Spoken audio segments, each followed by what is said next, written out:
Sinodi Musoma. Mimi naitwa Mwalimu Boniface Ruzangi, katibu wa kurugenzi ya elimu Jimbo Katoliki la Musoma. Niko mbele yenu kwa niaba ya kurugenzi ya Musoma, kwa maana ya mkurugenzi Father Dr. Constantine Changwe, mkurugenzi msaidizi Father Julius Magere, pamoja na mratibu wa mambo ya TEHAMA Mr. Samuel Bageni. Niko mbele yenu kwa ajili ya shukurani. Shukurani ya kwanza, kurugenzi ya elimu inapenda kuitoa kwa Mhashamu Baba Askofu kwa imani ambayo amekuwa nayo katika watendaji wa kurugenzi. Shukurani ya pili ni kwa ajili ya bodi ya elimu ya jimbo katika utendaji wake kwa kipindi cha muhula huu wa kwanza mwaka 2026.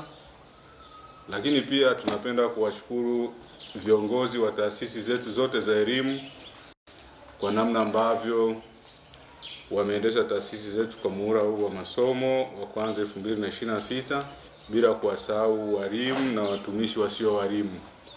Shukrani hizi pia ziwaendee wazazi na walezi kwa maana ya kutekeleza wajibu wao wa kimalezi, lakini pia na wajibu mbalimbali ikiwa na ulipaji wa karo na kuwasimamia watoto wao.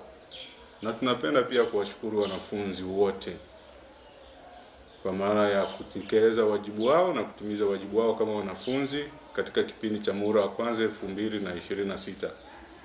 Kwa namna ya pekee kabisa, kurugenzi ya elimu kwa muhula huu wa kwanza imefanya mambo kadhaa, lakini jambo moja kubwa ni kutembelea taasisi zetu zote na kuongea na watumishi, walimu na watumishi wasio walimu katika taasisi zetu zote, ambapo ndani yake kurugenzi ya elimu ilijitahidi kuelezea uwepo wa sera ya elimu ambao kimsingi unaendelea vizuri, sera ambayo ilizinduliwa na Mhashamu Baba Askofu tarehe ya 18 mwezi wa 12 mwaka 2025.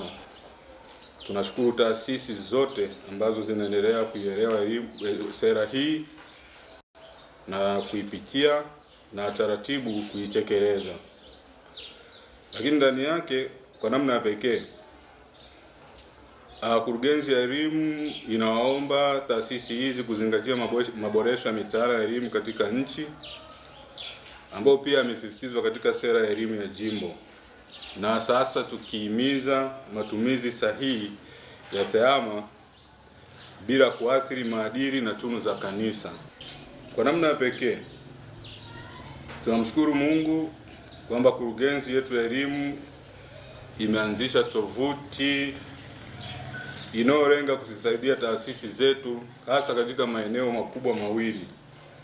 Eneo la kwanza, kupata na kutoa taarifa mbalimbali za taasisi zetu, na eneo la pili, tunazialika taasisi kuhakikisha wanatumia tovuti hii kwa manufaa ya taasisi zetu na kwa jimbo kwa ujumla. Kurugenzi inazipongeza taasisi zote zilizoitikia na kushiriki katika matukio mbalimbali yakiwemo mafunzo juu ya tozo mbalimbali, mafunzo ya mtaala wa umahiri kwa walimu wetu, mafunzo juu ya usimamizi wa fedha, lakini pia ushiriki wao katika sherehe ya wafanyakazi yani Mei Mosi. Tunaelekea muhula wa pili wa masomo na kukamilisha mwaka. Kurugenzi inayo matarajio katika kurugenzi yetu ya elimu katika taasisi zetu za jimbo la Musoma.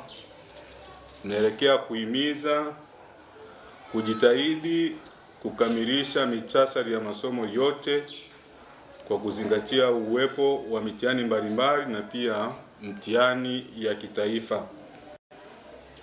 Lakini pia taasisi zetu tunazialika zifanye jitihada kuandaa vizuri sherehe za kuaga wahitimu katika shule za msingi na shule za sekondari. Kurugenzi inawaalika pia wakuu wa taasisi kuwa na mikakati ya kutangaza shule sambamba na nafasi za masomo kwa kipindi hiki tunachoelekea muhula wa pili. Aidha, tunaendelea kusisitiza malezi bora katika taasisi zetu yanayolenga kuimarisha elimu ya utendaji, usafi, kazi za mikono, stadi za maisha na elimu ya dini. Hili ni eneo mtambuka katika elimu na sasa katika taasisi zetu za elimu katika jimbo la Msoma. Tunawashukuru kwa namna ya pekee wale wote ambao walituunga mkono katika shughuli zetu. Tunaendelea kutoa mwaliko kwao, wazazi, watumishi wote na wadau wengine wote waendelee kutunga mkono na kuunga mkono taasisi zetu kwa ufanisi. Mungu awabariki. Asanteni kunisikiliza. Sinodi Msoma, imani na matendo.